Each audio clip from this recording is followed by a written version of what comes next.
बिहार विधानसभा चुनाव जैसे जैसे पास आ रहे हैं, महागठबंधन के अंदर सीट बंटवारे और नेतृत्व को लेकर चल रही रसाकशी अब धीरे धीरे ठंडी पड़ती दिख रही है। हालांकि विकासशील इंसान पार्टी यानी वीआईपी के प्रमुख मुकेश सहनी की डिप्टी सीएम पद की मांग पर इस वक्त विराम लग गया है।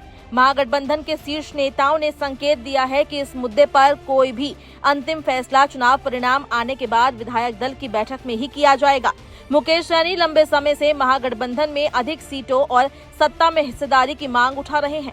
उनका कहना है कि उनकी पार्टी को न सिर्फ सम्मानजनक सीटें दी जाए बल्कि सरकार में भी उन्हें बराबर की भागीदारी मिले। सहनी ने यह भी साफ किया है कि अगर महागठबंधन सत्ता में आता है तो उप मुख्यमंत्री पद का दावा उन्हीं का होगा। हालांकि सूत्रों के मुताबिक आरजेडी और कांग्रेस फिलहाल इस मांग पर सहमत नहीं है। आरजेडी की ओर से कहा गया है कि पहले चुनाव जीतने पर ध्यान दिया जाए, बाकी जिम्मेदारियां बाद में सभी दलों के योगदान के आधार पर तय होगी।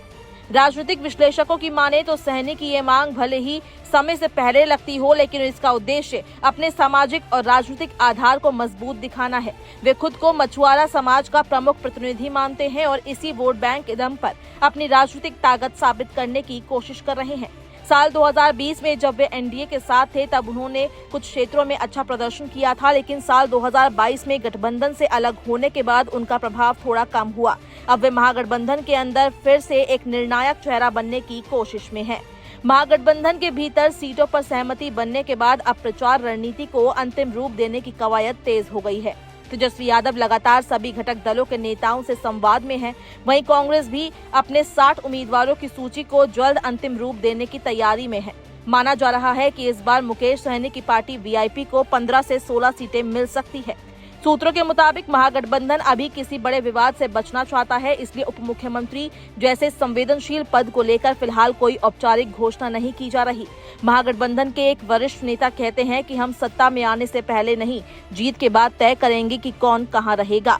इस बीच मुकेश सहनी ने सोमवार यानी 13 अक्टूबर को पटना में बड़ा बयान देते हुए कहा कि अगर बिहार में महागठबंधन की सरकार बनती है तो वे ही उप मुख्यमंत्री होंगे। उन्होंने कहा, जनता के आशीर्वाद से जब हमारी सरकार बनेगी तो मैं ही डिप्टी सीएम बनूंगा, इसमें कोई शक नहीं है। अगर मैं नहीं बनूंगा तो कौन बनेगा। सहनी ने मीडिया से बात करते हुए ये भी कहा कि गठबंधन के अंदर सीट बंटवारे को लेकर बातचीत चल रही है। कई सीटों पर सहमति बन चुकी है और कुछ पर चर्चा जारी है।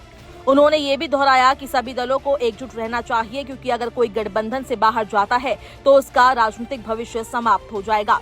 कुल मिलाकर बिहार की राजनीति में इस वक्त टकराव की जगह तालमेल बढ़ता नजर आ रहा है। मुकेश सहनी की डिप्टी सीएम की दावेदारी को भले ही अभी रोक दिया हो, लेकिन उनकी रणनीति साफ है कि वे अपने समुदाय के समर्थन और राजनीतिक वजन का इस्तेमाल कर महागठबंधन में अपने लिए मजबूत जगह बनाना चाहते हैं। आने वाले हफ्तों में ये साफ हो जाएगा कि क्या मछुआरा समाज की आवाज को सत्ता में उचित प्रतिनिधित्व मिलेगा या फिर ये मुद्दा चुनावी वादों की भीड़ में कहीं खो जाएगा। ये भी तय है कि चुनावी मौसम में हर दल अपने सामाजिक समीकरणों को साधने में जुटा है और मुकेश सहनी इसी समीकरण का अहम हिस्सा बनते जा रहे हैं।